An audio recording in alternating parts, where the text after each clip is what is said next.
आइए जानते हैं अप्रैल महीने के वृषभ राशिफल के बारे में। तो सबसे पहले ग्रहों के हाल को हम देख लेते हैं। तो ये महीना वृषभ राशि के जातकों के लिए अनुकूल रहने की संभावना है। जातक एक तरफ आपके एकादश भाव में सूर्य, बुध, शनि, शुक्र और राहु जैसे 5 ग्रह पंचग्रही योग बनाएंगे, जिससे आपकी आमदनी में काफ़ी बढ़ोतरी होने की संभावना बनेगी और इस महीने कई माध्यमों से आपके पास धन योग बन सकता है।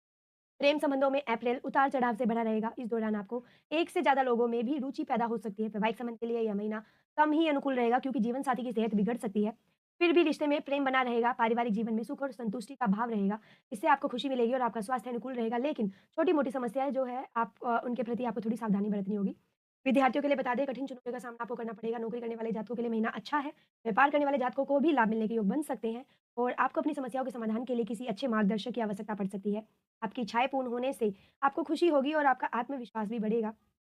बृहस्पति महाराज के आप ही की राशि में उपस्थित होने से किसी भी तरह आपके सभी काम जो है वो बनते जाएँगे। इससे ना केवल आपको खुशी होगी बल्कि आपको अनेक प्रकार के लाभ प्राप्त भी होंगे। महीने के उत्तरार्ध में विदेश जाने के लिए भी आपको सफलता मिल सकती है। अब चलिए आपके कार्यक्षेत्र के बारे में बात करते हैं। के दृष्टिकोण से जो महीना है वो ठीक-ठाक रहने की संभावना है। दशम भाव के स्वामी शनि महाराज जो आपके भाग्य भाव के स्वामी भी है, पूरे महीने का एकादश भाव सूर्य, बुध, शुक्र, राहु के साथ कार्यक्षेत्र करनी पड़ेगी और आपके ऊपर काम का दबाव भी रहेगा, लेकिन आप उससे हार नहीं मानेंगे, बल्कि उस चुनौती का स्वीकार करेंगे और खूब मेहनत करेंगे और इसकी बदौलत ही कार्यक्षेत्र में आपको सफलता मिलेगी। हालाँकि आपको बीच-बीच में देखना होगा कि आपके संबंध आपके वरिष्ठ अधिकारियों से बिगड़ने नहीं चाहिए।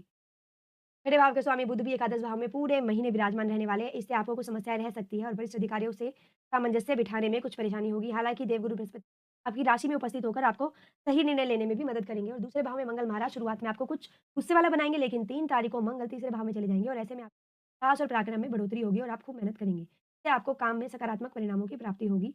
मंगल महाराज आपके 7वें भाव के स्वामी भी हैं, इसलिए व्यापार के लिए कुछ भी अनुकूल परिस्थितियाँ बन सकती हैं, परंतु आपको जोखिम उठाना पड़ सकता है। इसी से आप आगे बढ़ पाएँगे और व्यापार के लिए कुछ नया कर पाएँगे। अब चलिए आपके आर्थिक जीवन के बारे में बात करेंगे। यदि आर्थिक स्थिति को देखा जाए तो यह महीना आर्थिक लाभ के लिए बहुत बढ़िया रहने की संभावना है। पंचग्रही जो आपका योग बनने लग रहा है, इसका प्रभाव एक साथ आपके एकादश भाव पर होने से आपके धन प्राप्ति में कोई बाधा नहीं रहेगी, बल्कि कई माध्यमों से आपको धन प्राप्त होने के योग बनेंगे। आपको पारिवारिक संपत्ति से भी लाभ मिल सकता है। क्रय-विक्रय योग है और आपने जो भी धन बैंक में जमा कर रखा है, उस पर भी ब्याज से आपको अच्छी रकम प्राप्त हो सकती है। तो चलिए आपके स्वास्थ्य के बारे में बात करेंगे। तो यह महीना स्वास्थ्य के दृष्टिकोण से मिश्रित परिणाम देने वाला साबित होगा। ऐसे ऐसे तो कोई बड़ी समस्या नहीं दिखाई दे रही है क्योंकि आपके राशि के स्वामी आपके उच्च राशि में होंगे, जिससे महीने की शुरुआत में 13 तारीख तक वही वक्री अवस्था में रहेंगे, जिससे आपको कुछ शारीरिक समस्या रह सकती है आपको। और आपकी राशि में विराजमान रहेंगे।